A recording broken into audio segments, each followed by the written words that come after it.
आम आदमी पार्टी यांचे नेते धनंजय रामकृष्ण शिंदे यांच्या नेतृत्वात आझाद मैदान येथे आक्रोश मोर्चा काढण्यात आलाय।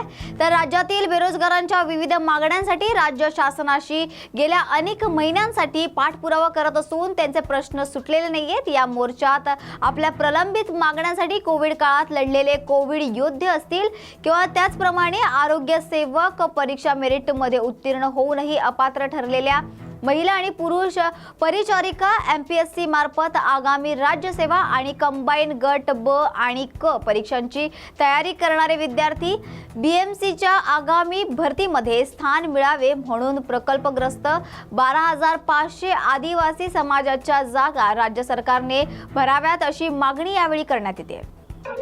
आपण सध्या आलेलो आहे आझाद मैदान या ठिकाणी।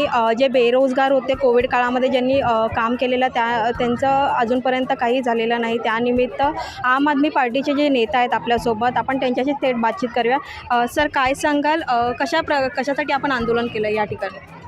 बघा, काही दिवसापूर्वी एका संस्थेचा एक अहवाल आलेला की राज्यात आत्महत्या करतायत, त्या संदर्भात तो होता। आपल्याला माहिती आहे की महाराष्ट्रात शेतकरी आत्महत्या करतात, परंतु त्या अहवालानुसार राज्यात बेरोजगार तरुण आणि तरुणी यांचं आत्महत्येचं प्रमाण खूप मोठ्या प्रमाणात वाढलेलं आहे। आणि विशेषतः आता तरुणीसुद्धा, महिलासुद्धा आत्महत्या करायला लागलेल्या आहेत, कारण त्यांच्या हाताला रोजगार नाही आहे। म्हणून आपण बघतो की महाराष्ट्र शासनामध्ये जवळजवळ 2.5 ते 3.25 लाख रोजगार आहेत, क्लास 1 पासून ते क्लास 4 पर्यंत। आणि स्पर्धा परीक्षेच्या माध्यमातून ह्या सगळ्या जागा भरल्या जातात, MPSC असेल किंवा सरळ सेवेच्या माध्यमातून।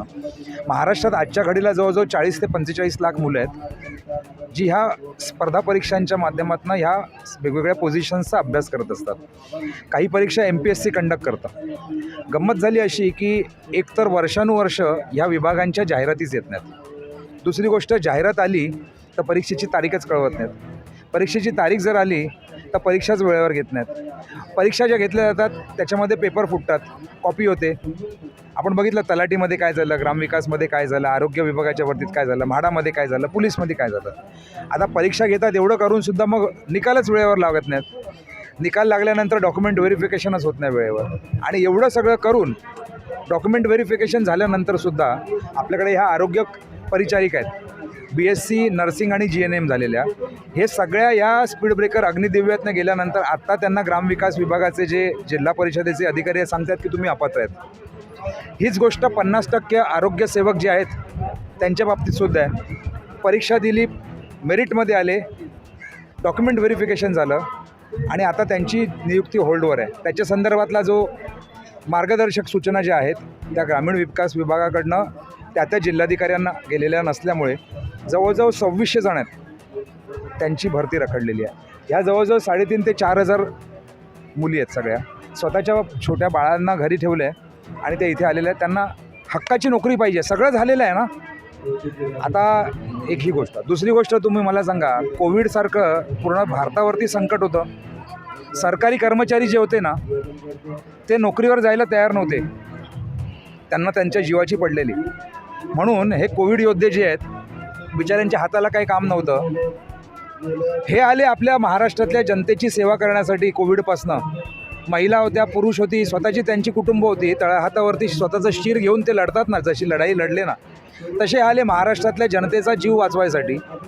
या कोविड योद्ध्यांना सरकारी सेवेमध्ये समाविष्ट करून घेतलं पाहिजे याच्या संदर्भात त्यावेळेस मला वाटतं विरोधी पक्षामध्ये भाजप होतं, सुधीर मुनगंटीवारांचं भाषण विधिमंडळात आहे, यांना ताबडतोब नोकरीमध्ये घ्या। त्याच्यानंतर यांचं सरकार आलं, 2 वर्षापूर्वी GR निघाला, उपमुख्यमंत्री देवेंद्र फडणवीसांचं स्टेटमेंट आहे, यांना आम्ही समाविष्ट करू। पण ह्या हजारो कोविड बांधवांना, योद्ध्यांना सरकारने अजूनही घेतलेलं नाही आहे शासकीय नोकरीमध्ये। आणि त्याचबरोबर आत्ता राज्य शासनाच्या ज्या MPSCच्या मार्फत राज्यसेवेची जी परीक्षा होणार आहे 1 डिसेंबरला, त्याच्यात जागा वाढवायला पाहिजे, किंवा कंबाईनची परीक्षा होणार आहे त्याच्यात गट ग ब आणि क ची जागा वाढवायला पाहिजे।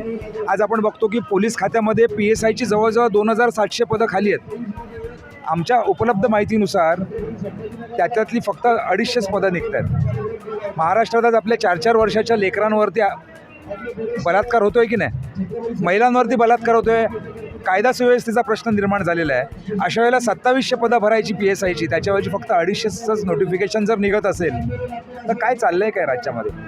हे सगळे स्वतःच्या यांच्याकडे कागदोपत्री पुरावे आहेत, पास झाल्याचं सर्टिफिकेट आहे, सगळं करूनसुद्धा जर त्यांचा हक्क जर छिनला जात असेल किंवा कोविड योद्धे अरे हे आपल्यासाठी मरायला तयार झालेले, यांच्यासाठी आपण शासन चालवलं पाहिजे ना. महाराष्ट्र जनतेवरती मोठे उपकार केले, यांना जर नोकरी मिळत नसेल त्यांच्या हक्काची, आणि स्वतः पंतप्रधान नरेंद्र मोदींचं स्टेटमेंट होतं तुम्हाला आठवत असेल तर या सगळ्या लोकांच्या मागण्या घेऊन आम्ही संयुक्त मोर्चा काढले. महाराष्ट्रात दसऱ्याच्या नंतर आचारसंहिता लागेल, यांचा प्रश्न परत रेंगाळणार आहे. आणि म्हणून महाराष्ट्राच्या कानाकोपऱ्यातनं विदर्भ, मराठवाडा, पश्चिम महाराष्ट्र, उत्तर महाराष्ट्र, कोकण, मुंबई, आजूबाजूचा परिसर हे शेकडोच्या संख्येने इथे आलेले आहेत. तरुण मंडळी आहेत, स्वतःची तान्ही बाळं सोडून आलेल्या ह्या भगिनी आहेत. तर यांना न्याय मिळाला पाहिजे म्हणून आम्ही इथे आंदोलनासाठी बसलो. पण आपण हा किती दिवस म्हणजे कधीपर्यंत हा मोर्चा चालू ठेवणार आहे? बघा, आता हे ठरवून आलेले आहेत की जोपर्यंत न्याय मिळत नाही तोपर्यंत आम्ही आझाद मैदान सोडणार नाही. आता काय सांगाल, आपण जे मोर्चा करायला बसलेले आहेत त्याच्याबद्दल आपली काय प्रतिक्रिया? आमचा मुद्दा हे आमची प्रमुख मागणी आहे की बेरोजगारीवर हे मुद्दा हे झालं पाहिजे, कोविड योद्ध्यांना न्याय भेटलं पाहिजे. जसं की सर सांगितलं, अशा परिस्थितीमध्ये आम्ही काम केलं की ज्या परिस्थितीमध्ये कोण नातेवाईक कोणी बाप लेकराला विचारत नव्हता, आणि कोणी अशा परिस्थितीमध्ये आम्ही काम केले. आणि ह्यांचे जे गव्हर्मेंटचे पहिले कर्मचारी होते ते कर्मचारी दवाखाना सोडून गेले होते, आणि अशा हे कोरोना हाताळला फक्त हे कोविड योद्ध्याने जे कॉन्ट्रॅक्टवर घेतले होते त्या लोकांनी हे कोरोना हाताळला. अशा लोकांना तुम्ही सोडताय. जर पुढच्या भविष्यात जर अशीच एखादी महामारी जर आली आपल्या देशावर तर ते वाचवण्यासाठी ह्याचं उदाहरण देऊन पुन्हा कोणी युवक पुढे येणार नाही. आणि ह्याचा रेफरन्स देऊन, कारण की आम्हाला जर न्याय भेटलं तर पुढं बी असंच युवक हे रेफरन्स देऊन देशाच्या मदतीसाठी येतील, अशी आमची आहे की आम्हाला कोविड योद्ध्यांना न्याय देण्यात यावं. भरती व्हायला पाहिजे. आता काय सांगाल, आपलं काय मागणं आहे? आरोग्यसेवक 50%मध्ये आम्ही निवड झालेलो आहोत. जे 2023ला भरती निघालेली होती ऑगस्ट 2023ला, आणि जून 2024मध्ये त्याची परीक्षा झाली आणि त्यामध्ये तात्काळ निकाल लागला. आम्ही सिलेक्ट झालो, त्यामध्ये पास आऊट झालो. परत आमची कागदपत्र तपासणी पण झाली, पण त्यानंतर काही मार्गदर्शक सूचना मागवायच्या होत्या त्यांना जिल्हा परिषदेला, म्हणून आमची नियुक्ती रखडण्यात आली. आज जवळजवळ 2.5 महिने झालं कुठलीही मार्गदर्शक सूचना झेडपीला आलेली नाही आहे, आणि मार्गदर्शक सूचना आलेली नाही, त्यामुळे आमची नियुक्ती रखडलेली आहे. सिलेक्शन झालेलं आहे, आमचं सत्कार झाले आहेत गावामध्ये, निवड यादीमध्ये नाव आलेलं बघून, पण मार्गदर्शक सूचना आलेल्या नाहीत. आम्ही अक्षरशः टोटल जेवढे लोकप्रतिनिधी आहेत महाराष्ट्रामध्ये त्यांना आम्ही निवेदन देऊन थकलो आहे. आज आम्ही नाईलाजास्तव इथं मुंबईच्या आझाद मैदानावरती आलेलो आहोत, जेणेकरून आम्हाला सरकारला एक सांगता येईल किंवा विचारता येईल की आमचं जे मार्गदर्शक सूचना तुम्ही देणार होता त्याचं काय झालं. त्यामुळे आमची नियुक्ती रखडली. आता 4 दिवसावरती आचारसंहिता आलेली आहे विधानसभेची, तर आचारसंहिता लागली तर परत आमची नियुक्ती 4-5 महिने आणखी लांबणारच आहे. नवीन सरकारला तर आणखी काय होईल सांगता येणार नाही. त्यामुळे आचारसंहितेच्या अगोदर मार्गदर्शक सूचना देऊन आम्हाला तात्काळ जॉईनिंग करून घ्यावं, नेमणुका द्यावा, आम्हाला सेवेत सामावून घ्यावं, आम्हाला सेवेची संधी द्यावी, ही आमची एक प्रामाणिक विनंती आहे आरोग्यसेवक 50% तर्फे. काय सांगाल, आपण जे आंदोलनला इथे आलेले आहेत नेमकं कारण काय?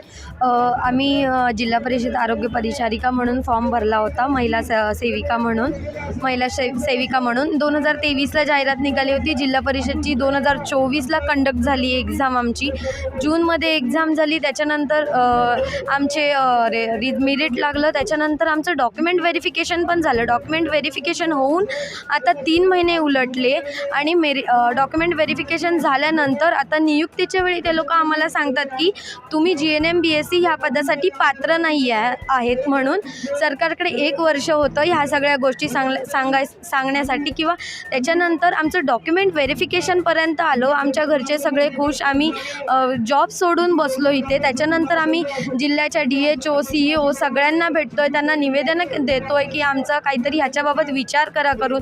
त्याच्यानंतर आम्ही मंत्रालयात फेऱ्या घालतो आहे त्याच्यासाठी. ग्रामविकास अधिकाऱ्यांकडे, मंत्र्यांकडे ह्याच्यासाठी जातो आहे, सचिव उपसचिव सगळ्यांकडे फिरतो आहे. फक्त ते आम्हाला एकच बोलत आहेत की आम्ही याचा विचार करू. काल मीटिंग झाली त्याच्यामध्ये पण त्यांनी आम्हाला तेच सांगितलं की आम्ही याचा विचार करू. आम्हाला फक्त एकच मागणी आहे आमची की आम्ही हे आंदोलनासाठी याच्यासाठी बसलो आहे की आम्हाला लवकरात लवकर मेरिटनुसार नियुक्ती मिळावी GNM BSCला. कारण आता आचारसंहिता लागणार आहे, त्याच्यामुळे तेही काम रखडलं जाणार आहे हे नक्कीच आहे. त्यामुळे आजच्या आज आम्हाला आमचं पत्रक मिळावे हीच आमची प्रामाणिक विनंती आहे. तसंच आपण यांच्या प्रतिक्रिया जाणून घेतलेल्या आहे. व्हिडिओ जर्नलिस्ट संजीवनी वैजल, न्यूज मराठी 24/7 मुंबई.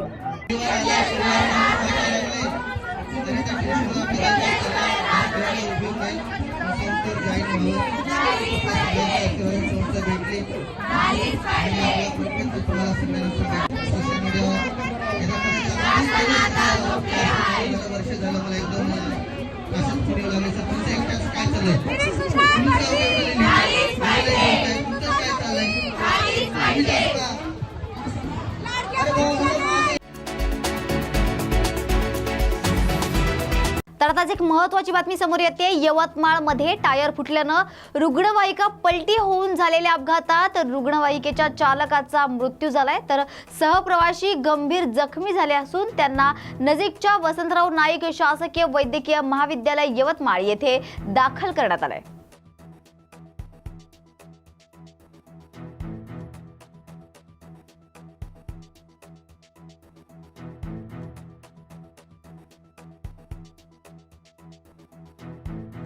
तर या होत्या आजच्या महत्त्वाच्या घडामोडी. अशाच महत्त्वाच्या घडामोडींसाठी पाहत रहा न्यूज मराठी 24/7. नवा भारत नवा विचार.